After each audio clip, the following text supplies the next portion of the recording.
कोई कह रहा है कि मोदी मैजिक अभी बाकी है, तो कोई कह रहा है कि कांग्रेस पार्टी के अंदरूनी कलह की वजह से कांग्रेस हार गई। मध्य प्रदेश से सबसे ज्यादा गड़बड़ी की खबरें सामने आई हैं। जो पोस्टल बैलेट 2 दिसंबर को खुलने वाले थे, उनको 27 नवंबर को ही खोल दिया गया था। नतीजों से एक दिन पहले ही रातों रात पोस्टल बैलेट में गड़बड़ी की गई। ईवीएम की पूरी कंट्रोल यूनिट ही गायब कर दी गई है। छत्तीसगढ़ में तो भारतीय जनता पार्टी चुनाव से पहले ही अपना खेल खेल चुकी थी। वोटों में थोड़ा बहुत अंतर दिखा दिया जाता है ताकि ये अपनी जीत को जस्टिफाई कर सके। चुनाव आयोग की निष्पक्षता पर तो पहले से ही काफी सवाल हैं और अब तो खुला खेल फर्रुखाबादी चल रहा है। ये जीत नहीं है, ये छल है, ये धोखा है। आपके साथ धोखा, आपके बच्चों के भविष्य के साथ धोखा। जैसे आपके वोट छीन लिए गए ईवीएम के माध्यम से, ऐसे ही आपसे सब कुछ छीन लिया जाएगा। नौकरी की सीटें खाली होंगी लेकिन आपके बच्चों को नहीं दी जाएगी। क्या आपके बच्चे इस लायक नहीं है कि वकालत करके जज बन सके? तो ये मसला भाजपा या कांग्रेस या किसी और पार्टी का नहीं है, ये मसला जनता का है। अगर देश भाजपा के साथ है तो चुनाव बैलेट पेपर से कराकर दिखाओ ना। जापान ईवीएम बनाता है और बनाकर ईवीएम भारत को बेच देता है, लेकिन वो खुद ईवीएम से चुनाव क्यों नहीं कराता? जब देश को बर्बाद किया जा रहा था उस समय आप क्या कर रहे थे?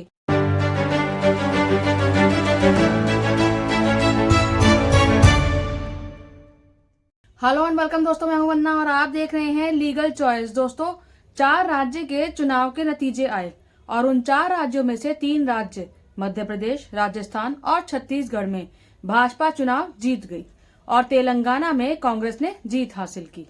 लेकिन भाजपा की जीत के पीछे कई सारे कयास लगाए जा रहे हैं।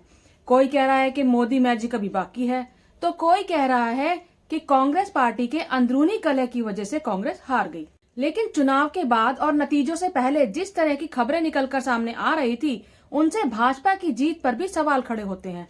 दोस्तों, ईवीएम की गड़बड़ी को लेकर काफी समय से विवाद चल रहा है और सिर्फ विवाद ही नहीं चल रहा, बल्कि कहीं भी चुनाव होते हैं तो उन चुनावों के बाद कई ऐसी वीडियो सामने आती हैं जिनमें ईवीएम में धांधली करते हुए देखा जा सकता है। इस बार भी यही हुआ। मध्य प्रदेश और राजस्थान में ईवीएम और पोस्टल बैलेट को लेकर कई वीडियो सामने आए। एक एक करके आपके सामने सब रखूंगी, आप बस मेरे साथ अंत तक जुड़े रहिएगा। दोस्तों, सबसे पहले बात करते हैं मध्य प्रदेश की। मध्य प्रदेश से सबसे ज्यादा गड़बड़ी की खबरें सामने आई हैं।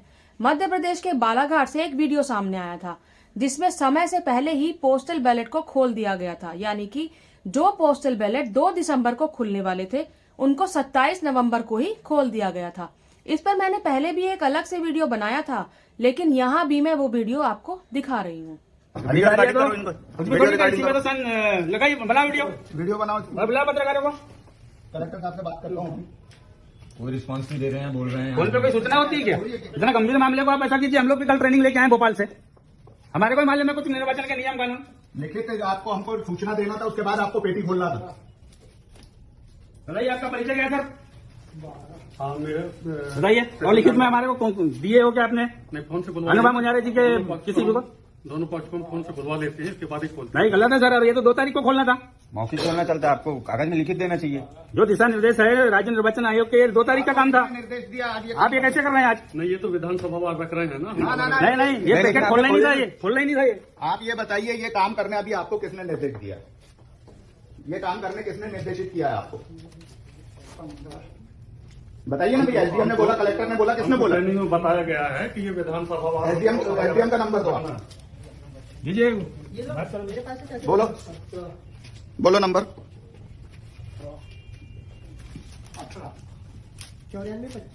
94 25 48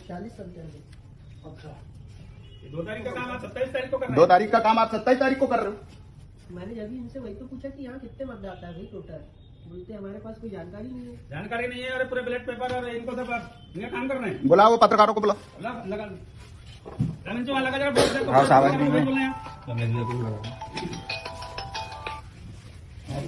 ऐसा थोड़ी अपनी मर्जी से कुछ भी काम करेंगे।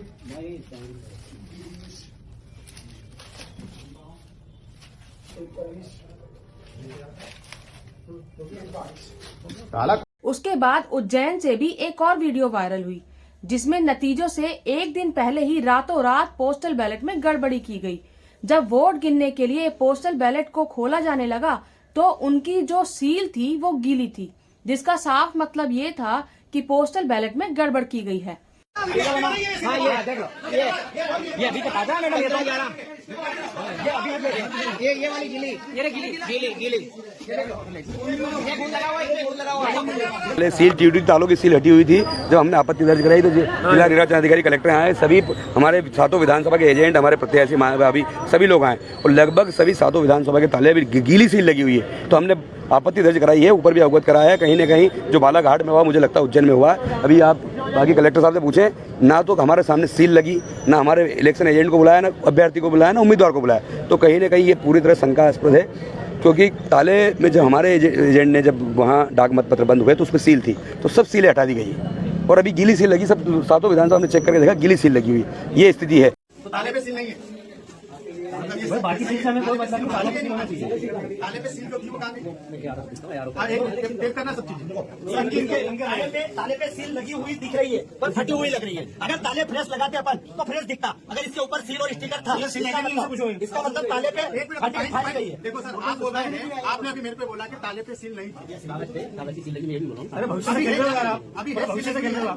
अरे ऐसे कैसे कुछ नहीं होगा, भविष्य लगता है राजनीति काम में थोड़ी पहुंचते हैं, पूरा जीवन लगता है सारा और इस समय आप ऐसी हरकत कर रहे हो। लिफाफे रहते हैं जो हम काउंटिंग में लेंगे, वो सील लिफाफे आपको दिखाएंगे। अरे तो इसमें क्या है, ये तो खराब की बात करूँ ना। हमारे यार रहते हैं नहीं, आप इस पंजाबा बनाइए और इस पे आप ये दिखाइए हमारे उनको लिखना बता दीजिए।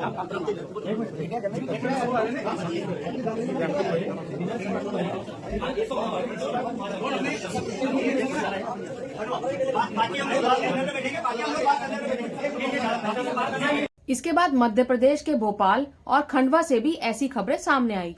ये मैं अपने मन से नहीं बोल रही हूँ, ये एबीपी की न्यूज आपके सामने है। इसमें लिखा है, मध्य प्रदेश में विधानसभा चुनाव की 3 दिसंबर को मतगणना के पहले डाक मत पत्रों को लेकर घमासान मचा हुआ है।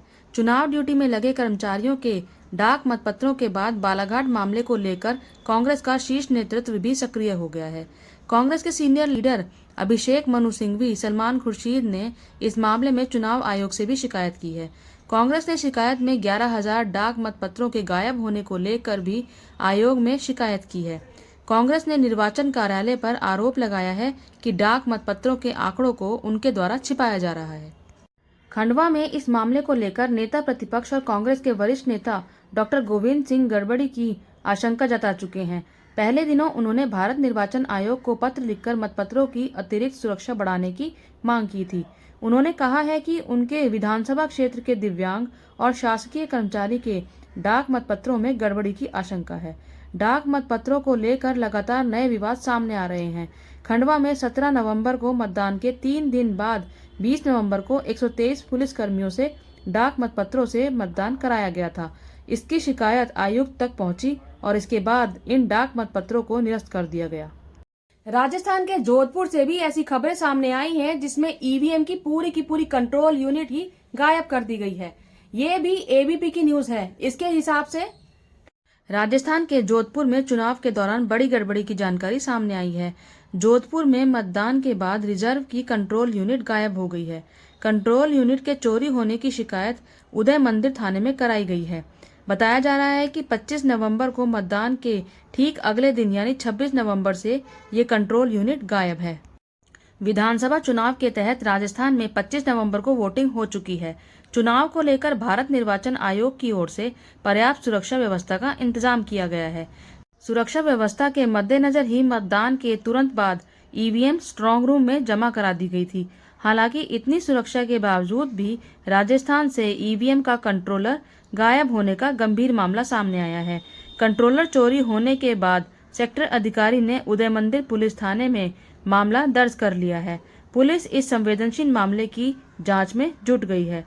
हालांकि अभी तक कंट्रोलर की कोई जानकारी पुलिस को नहीं मिल सकी है। और अब अगर छत्तीसगढ़ की बात करें तो छत्तीसगढ़ में तो भारतीय जनता पार्टी चुनाव से पहले ही अपना खेल खेल चुकी थी। छत्तीसगढ़ के पूर्व मुख्यमंत्री भूपेश बघेल को महादेव ऐप के घोटाले में फंसाकर उनको बदनाम करने की कोशिश की गई। इस पर मैंने एक डिटेल वीडियो बनाई है जिसका लिंक मैंने डिस्क्रिप्शन बॉक्स में डाल दिया है। आप चाहें तो वहां जाकर देख सकती हैं। आप चाहे महादेव ऐप घोटाला हो या फिर गोबर घोटाला, जिस तरीके से भूपेश बघेल को बदनाम करने की कोशिश की गई, इसका काफी हद तक असर चुनाव पर पड़ा। इस तरह भारतीय जनता पार्टी ये 3 राज्य जीती और कांग्रेस तेलंगाना में जीती। भाजपा हमेशा ऐसा ही करती है। कांग्रेस को कोई छोटा मोटा राज्य जीतने देती है और बड़े राज्यों में अपना खेल करती है। वोटों में थोड़ा बहुत अंतर दिखा दिया जाता है ताकि ये अपनी जीत को जस्टिफाई कर सकें। इस तरह एग्जिट पोल के साथ भी खेल किया गया। कुछ चैनलों पर कांग्रेस को जीतता हुआ दिखाया तो कुछ चैनलों पर भाजपा को। कुल मिलाकर इतना कंफ्यूज कर दिया गया ताकि इनकी जीत पर कोई उंगली ना उठा सके। लेकिन कांग्रेस के बार बार चुनाव आयोग से शिकायत करने के बाद भी चुनाव आयोग ने चुप्पी नहीं तोड़ी। कांग्रेस ने ये तक भी कह दिया कि चुनाव आयोग भाजपा के साथ मिलकर काम कर रहा है। लेकिन अब ये सब बातें चुनाव आयोग के लिए कोई मायने नहीं रखती। चुनाव आयोग की निष्पक्षता पर तो पहले से ही काफी सवाल हैं और अब तो खुला खेल फर्रुखाबादी चल रहा है। खुलेआम लोकतंत्र की धज्जियां उड़ाई जा रही हैं। दोस्तों, इतने सारे प्रूफ देने के बाद इस बात को झुटलाया नहीं जा सकता कि भारतीय जनता पार्टी को जिताने के लिए ईवीएम के साथ छेड़छाड़ की गई है और भाजपा सिर्फ और सिर्फ बेईमानी से जीती है। ये जीत नहीं है, ये छल है, ये धोखा है। आपके साथ धोखा, आपके बच्चों के भविष्य के साथ धोखा। आप खुद बताइए, जब से ये सरकार आई है तब से आपके बच्चों की स्कूल की फीस बढ़ी है, सरकारी नौकरी खत्म हो गई है, गवर्नमेंट सेक्टर ऑलमोस्ट प्राइवेट कर दिया गया है, महंगाई की कोई सीमा नहीं रही, बेतुकी महंगाई हो गई है। लेकिन चुनाव जीतने के लिए मोदी जी राजस्थान में 450 का सिलेंडर जरूर देते हैं। लेकिन हर जगह महंगाई के बावजूद मोदी जी चुनाव जीतने के लिए राजस्थान में 450 का सिलेंडर जरूर दे देंगे। लेकिन देखने वाली बात है कि आखिर कब तक। दोस्तों, आने वाले समय में आप लोगों से सब छीन लिया जाएगा और आप कुछ नहीं कर सकेंगे। जैसे आपके वोट छीन लिए गए ईवीएम के माध्यम से, ऐसे ही आपसे सब कुछ छीन लिया जाएगा। नौकरी की सीटें खाली होंगी लेकिन आपके बच्चों को नहीं दी जाएगी। कहा जाएगा कि आप इसके योग्य नहीं हैं। आप खुद बताइए, हरियाणा, मध्य प्रदेश, उत्तर प्रदेश में जजों की कितनी वैकेंसी खाली पड़ी हैं, लेकिन आपके बच्चों को नहीं दी जाती। क्या आपके बच्चे इस लायक नहीं हैं कि वकालत करके जज बन सके? तो फिर क्यों उनको ये सीटें नहीं दी जाती हैं? दोस्तों, ये मसला भाजपा या कांग्रेस या किसी और पार्टी का नहीं है। ये मसला जनता का है। ये मसला आपका है, हमारा है। आम जनता को, गरीब आदमी को छला जा रहा है। अगर देश भाजपा के साथ है तो चुनाव बैलेट पेपर से कराकर दिखाओ ना। हटा क्यों नहीं देते ये ईवीएम? आप खुद सोचिए जरा कि जापान ईवीएम बनाता है और बनाकर ईवीएम भारत को बेच देता है, लेकिन वो खुद ईवीएम से चुनाव क्यों नहीं कराता? इस सवाल का जवाब आपको सोचना है, क्योंकि अगर आपने नहीं सोचा तो आप अपने आने वाली पीढ़ी को जवाब नहीं दे पाएंगे जब वो आपसे पूछेंगे कि जब देश को बर्बाद किया जा रहा था उस समय आप क्या कर रहे थे। ये लोकतंत्र का सवाल है। लोकतंत्र को बचाने के लिए आपको बोलना होगा। 2024 के लोकसभा चुनाव में आपको ईवीएम के खिलाफ आवाज उठानी पड़ेगी। आप इस बारे में क्या सोचते हैं? अपनी राय कमेंट बॉक्स में जरूर दीजिएगा। मेरे इस वीडियो को लाइक कीजिएगा, शेयर कीजिएगा और मेरे चैनल को सब्सक्राइब जरूर कीजिएगा। जय हिंद, जय भारत।